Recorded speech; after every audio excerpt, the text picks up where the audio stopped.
Ma fille m'a appelé à 1 heure du matin. Papa, ouvre-moi. Il fait froid dehors, dit-elle d'une voix tremblante. Rien d'étrange, sauf que Camille était morte depuis 4 ans. Je suis resté figé près de la porte pendant que le téléphone vibrait dans l'obscurité. Tout a commencé la nuit où le téléphone de la maison a sonné pile à 1 heure, brisant le silence avec sa sonnerie solitaire. J'avais 68 ans. À cet âge, on se réveille la nuit pour aller aux toilettes, pas parce que quelqu'un appelle. J'ai ouvert les yeux, le cœur battant. La chambre était dans la pénombre. Dehors, il pleuvait doucement. J'ai cherché mes lunettes et me suis levé péniblement tandis que mes genoux protestaient. Le téléphone sonnait de plus en plus vite, comme si la personne perdait patience. « J'arrive », ai-je murmuré sans voix, traversant le couloir menant au salon. Seul dans cette maison trop grande depuis que ma femme Martha était morte il y a 5 ans, et ma fille Camille il y a 4 ans. J'ai tendu la main vers le combiné blanc accroché au mur près de la télévision. La sonnerie s'est arrêtée 1 seconde avant que je le touche, puis a repris, stridente. Mes doigts tremblaient. Je l'ai décroché. « Allô ?» Ma voix était rauque. Pendant quelques secondes, seule la pluie lointaine s'entendait. Puis, très doucement, une femme a parlé. « Papa ». Je me suis glacé. Cette voix douce, avec ce léger tremblement à la fin des mots, c'était la même qui m'appelait depuis la cuisine. « Papy ». C'était la voix de Camille. Un froid m'a parcouru la nuque. « Qui parle ?» ai-je demandé en m'efforçant de paraître raisonnable. « Qui êtes-vous ?»« Papa, c'est moi », a-t-elle chuchoté. « Papa, ouvre-moi la porte, il fait froid dehors. » Mes jambes sont devenues molles. J'ai pensé que ce devait être un rêve, une mauvaise blague, ou la preuve que je perdais enfin la tête. « Ne joue pas avec ça », ai-je dit lentement, tentant de mettre de la fermeté dans ma voix. Ma fille est morte il y a 4 ans. De l'autre côté, j'ai entendu une respiration profonde, retenue. Puis la voix a dit une phrase qui m'a brisé en deux. « Papa, quand on a peur du noir, on allume la lumière dans notre cœur. Le monde s'est arrêté. » Cette phrase, nous l'avions inventée tous les deux, une nuit où l'électricité était tombée et Camille, encore petite, pleurait dans le noir. Depuis, chaque fois qu'elle avait peur, je répétais la même chose. Je ne l'avais jamais racontée à personne, jamais écrite nulle part. « Quoi ? Qui êtes-vous » J'arrivais à peine à parler. « Papa, je suis Camille » a répondu la voix avec une certitude douloureuse. « J'ai froid. S'il te plaît, ouvre la porte. » J'ai regardé vers l'entrée. Depuis le salon, je pouvais voir la silhouette du cadre de la porte principale. J'ai senti quelque chose me tirer vers là. Mes pieds ont commencé à bouger seuls, le combiné collé à mon oreille. « Si tu es Camille, » ai-je chuchoté, « dis-moi de quelle couleur était ton premier parapluie. » Il y a eu un bref silence, puis elle a répondu sans hésiter. « Bleu. L'air m'a manqué. Un petit parapluie bleu que tu m'as acheté au marché de Saint-Michel. Cette fois-là, nous sommes rentrés trempés parce que tu avais oublié d'en prendre un. Tu t'es fâché contre toi-même, mais moi j'ai beaucoup ri. » Le téléphone a failli me tomber des mains. Ce souvenir était trop précis.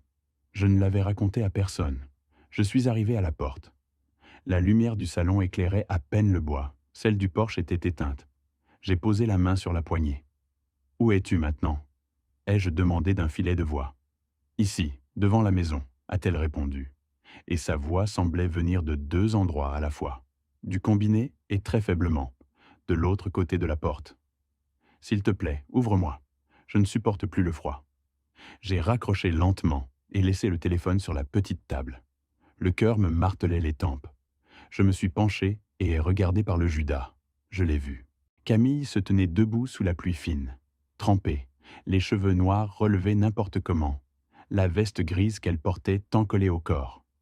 Son visage était pâle, mais c'était le visage que je connaissais par cœur, celui que je regardais chaque jour sur les photos, dans les rêves et sur la pierre tombale du cimetière.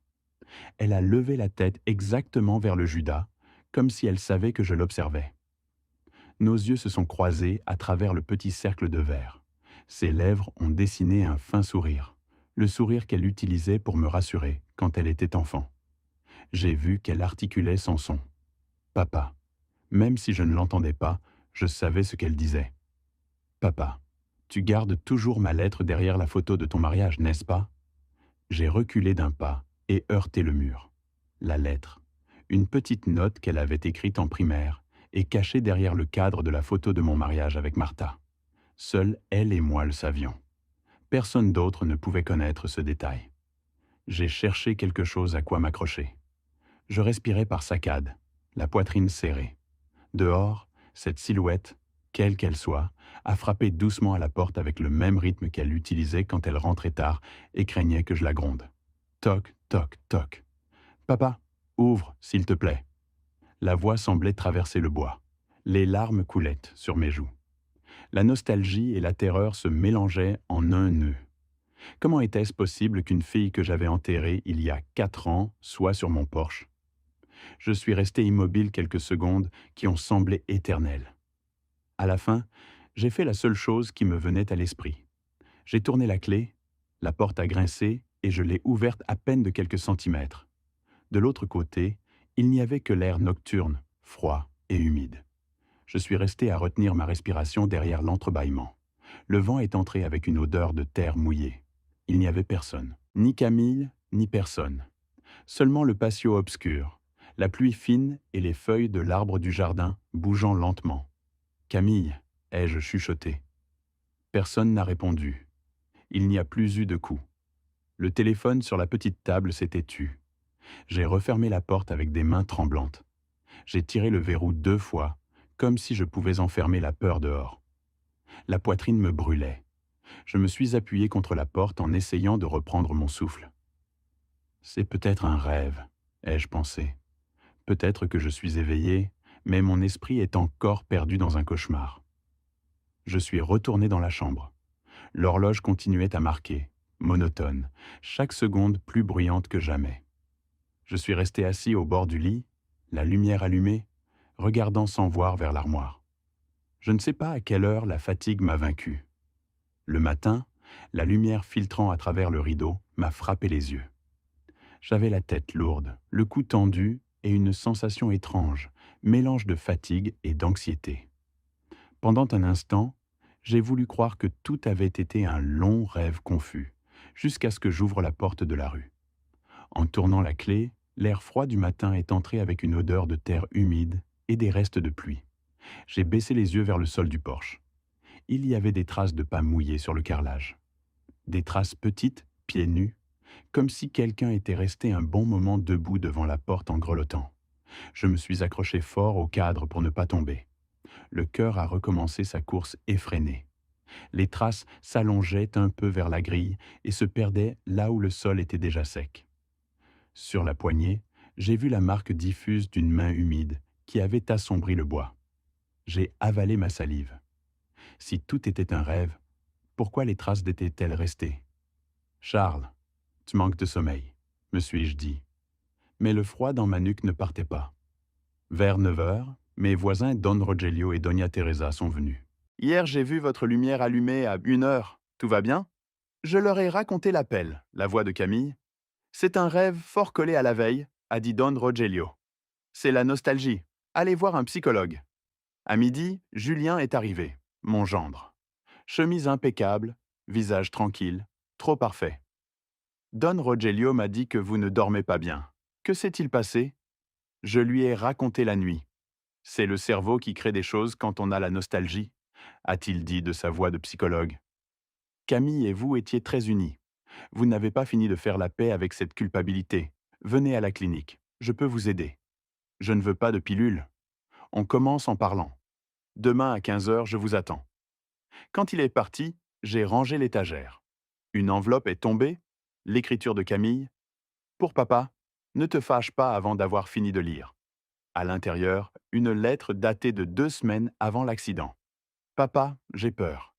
Julien me trompe, me contrôle de plus en plus. Il n'aime pas que j'aille chez toi. Il dit que tu m'affaiblis. Il ne veut pas que je travaille dehors. Si un jour il m'arrive quelque chose, ne crois pas tout ce que dit Julien. La culpabilité m'a frappé par vagues. J'avais toujours bien pensé de Julien. J'ai toujours cru que Camille était trop sensible. Mon téléphone a vibré. Message de Julien. Demain à 15 heures. N'oubliez pas. J'avais dans la tête la voix de Camille. Ne fais pas confiance à Julien. Pour la première fois, j'ai senti que quelque chose ne collait vraiment pas. L'après-midi, je suis allé au cimetière de Camille. Au pied de la tombe, une petite poupée à robe rouge. Je l'ai reconnue. Je la gardais dans une boîte à la maison. Je ne l'avais jamais apportée ici. Rentré, j'ai fouillé la boîte. La poupée n'y était pas. Qui l'avait prise? Mon neveu Mathieu est arrivé. Journaliste radio, sac à dos, je lui ai tout raconté. Ça ressemble au cas de mon podcast, a-t-il dit.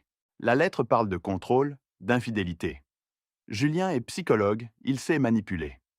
Il a examiné le dossier de l'accident.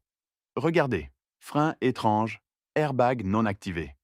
On désactive les airbags exprès pour qu'un choc semble un accident. Tu m'aideras? Bien sûr. C'est pour Camille. Mathieu a appelé ses contacts. La police voulait enquêter, mais le mari a accepté le rapport. Tout est resté comme ça. J'avais signé sans réfléchir. Julien s'était occupé de tout. Cette nuit, à 0h58, j'ai attendu. À 1h, le téléphone a sonné. Allô, papa? Pourquoi maintenant? J'étais piégé, entre la vie et la mort. Quelqu'un me retient. Qui? Ne fais pas confiance à Julien. Donne-moi une preuve. Va à l'endroit où je suis né, papa. Là-bas, ils ont caché quelque chose. Cherche mon nom. L'appel s'est coupé. Le lendemain, j'irai au centre de santé. Je n'allais plus rester immobile. Le lendemain matin, Julien est arrivé avant l'heure. Chemise beige, sourire calculé. Je me suis inquiété pour vous. Je vais sortir ce matin, ai-je dit. Quelle chose? Son ton est devenu dur, subtil. Vous avez failli vous évanouir au marché. Vous êtes la seule famille qui me reste. Laissez-moi vous emmener. Le mot laissez-moi sonnait comme un ordre. Je t'aviserai plus tard. Il est parti en critiquant Mathieu. Il vit de cas scandaleux. Ne le laissez pas vous utiliser. Le corps ne me suffisait pas pour traverser la ville. Peu avant midi, Mathieu est revenu. Vous avez le portable de Camille? Dans sa chambre, le portable était fermé depuis des années. Quel mot de passe? Et ces lumières dans le cœur? L'écran s'est ouvert. Dans un dossier personnel, un fichier? Pourquoi j'ai peur? Camille racontait comment Julien lui interdisait de voir des collègues, vérifiait ses messages, parlait d'une patiente mystérieuse, F. Tu es dramatique. Tu es comme ton père. Il t'a appris à te méfier des hommes. À la fin, j'ai peur que Julien préfère sauver sa réputation avant ma vie. C'est un motif très fort, a dit Mathieu. Si elle menaçait de le dénoncer, sa carrière coulait. Ce n'est pas seulement votre faute, la faute est à celui qui fait du mal. L'après-midi, au marché, j'ai vu une femme avec une veste grise et un parapluie bleu. Le parapluie de Camille. Elle a fait le geste que Camille utilisait quand je la surprenais à sécher les cours. Une moto a traversé. Elle a disparu. Message de Mathieu. J'ai trouvé quelque chose. L'accident n'était pas simple. Le mécanicien a noté que les freins présentaient des signes de manipulation, a dit Mathieu. Des pièces desserrées. L'airbag devait s'activer mais le module n'a pas fonctionné. Quelqu'un l'a déconnecté. Nous devons aller à la police. Avec juste des soupçons, ils refermeront le dossier. Il faut savoir ce que Julien cache. Mon ami Diego travaille à sa clinique. Il y a une pièce fermée où personne ne peut entrer. Cette nuit-là, nous sommes entrés dans la clinique. Diego nous a ouvert une porte latérale. Dans le cabinet de Julien, une pièce discrète. Archives, ordinateur, clé USB. Enregistrement. Séance. Mathieu a ouvert une vidéo. Une femme sur le canapé. Je sens que je n'appartiens pas à ma famille. Je suis adopté, mais l'histoire ne colle pas.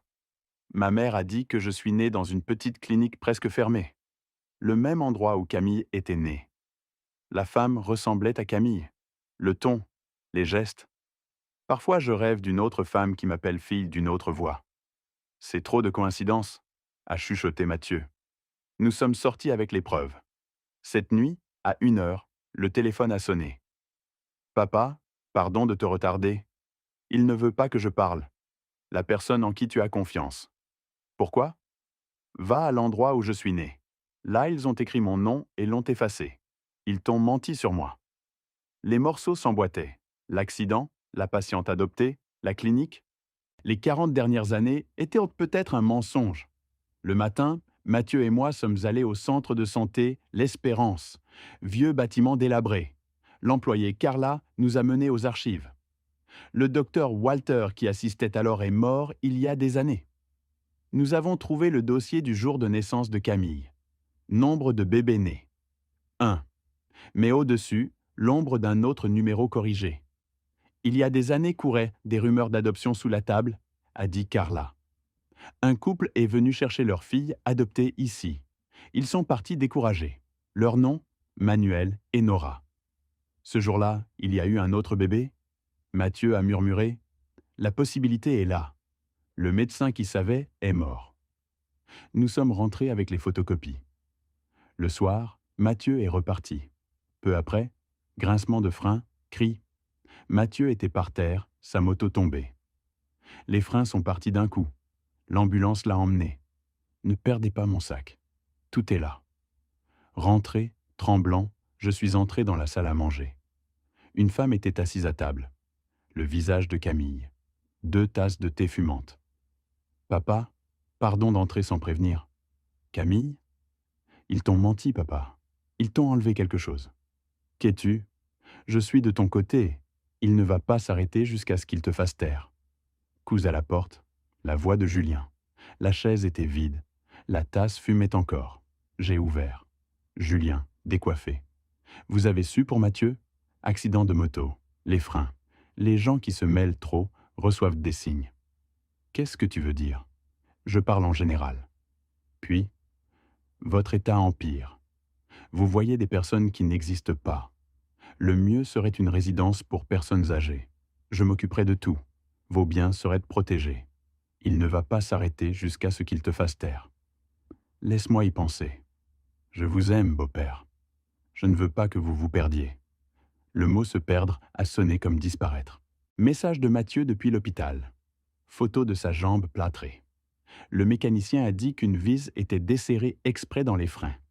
J'ai le contact du couple du centre de santé, Monsieur Manuel et Madame Nora. Vous pouvez les visiter. J'y suis allé en taxi. Maison simple, jardin de peau. Madame Nora a ouvert, méfiante.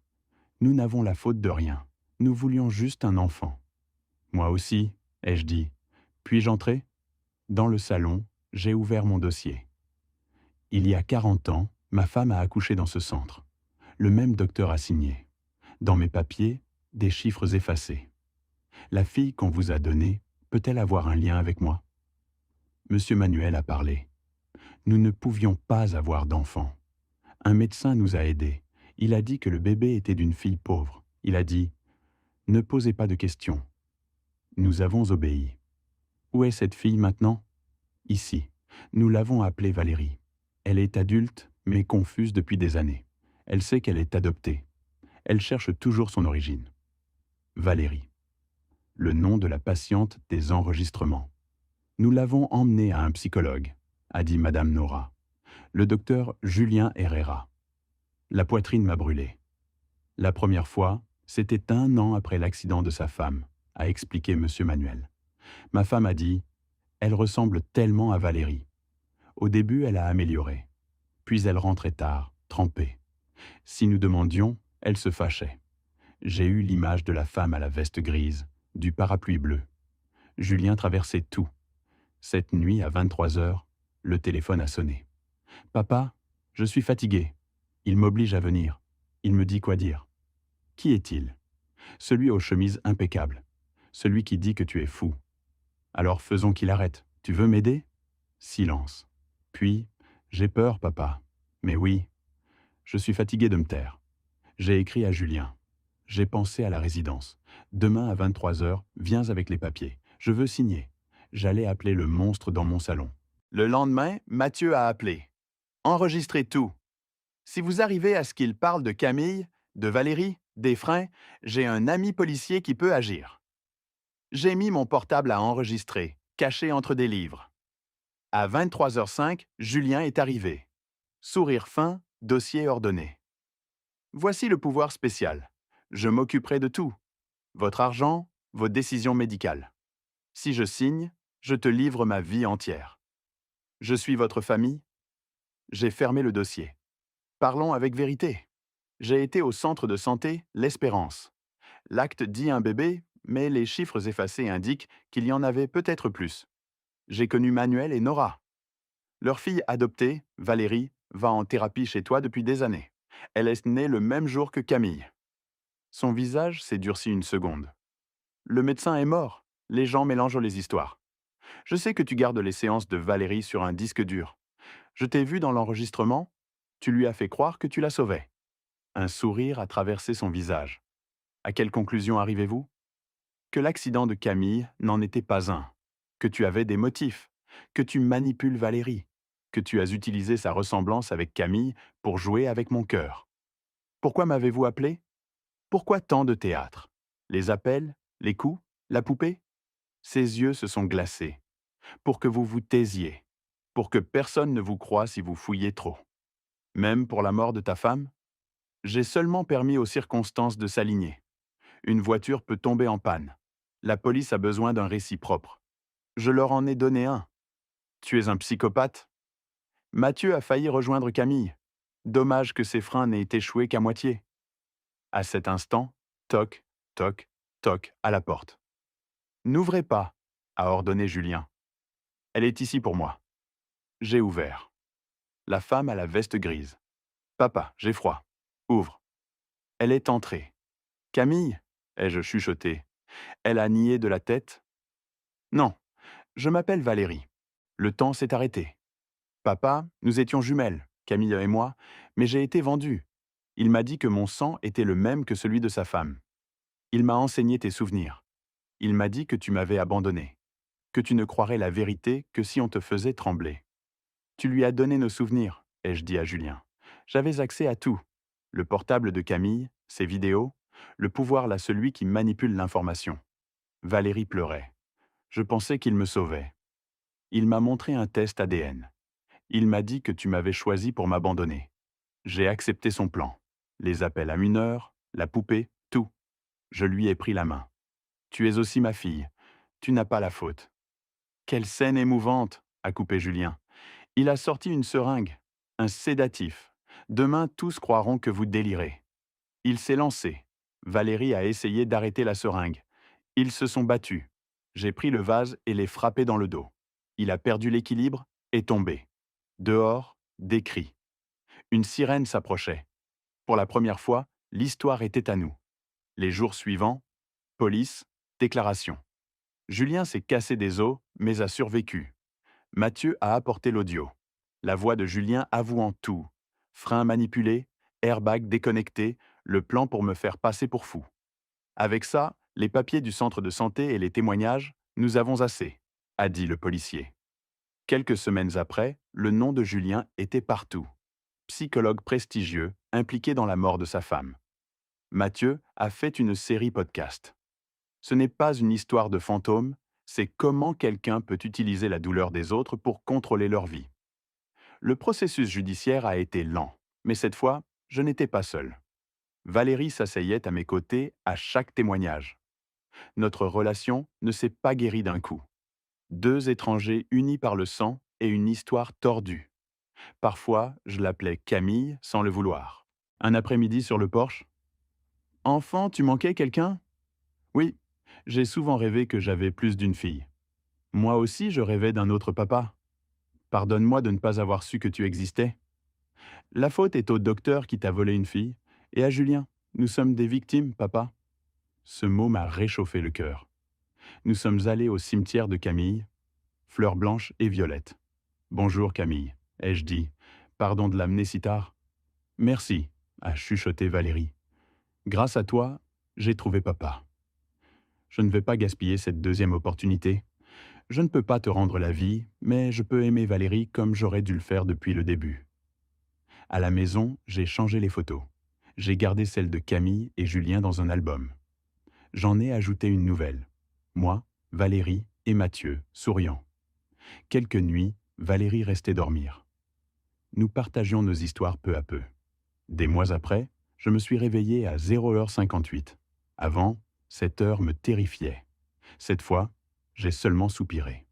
De la chambre d'invité, Valérie riait en regardant une vidéo. Message dans le groupe famille que Mathieu avait créé. Des sons de vie, pas de fantômes. Je suis resté devant la porte. Pas d'ombre, pas de traces, pas de coups. Seulement la nuit froide, ami. L'horloge a sonné 1 heure. J'ai souri. 1 heure du matin, tu ne me fais plus peur. Bonne nuit, Camille. Bonne nuit, Valérie. J'ai éteint la lampe. Obscurité tranquille. Pour la première fois en 4 ans, je me suis endormi sans attendre un téléphone qui sonnerait à 1 heure du matin. Merci d'avoir écouté mon histoire. Si elle t'a touché, laisse un like, écris en commentaire ce qui t'a le plus parlé et abonne-toi à la chaîne. Beaucoup d'autres histoires arrivent. Ce n'est pas la fin de la mienne, c'est seulement le début de quelque chose de meilleur.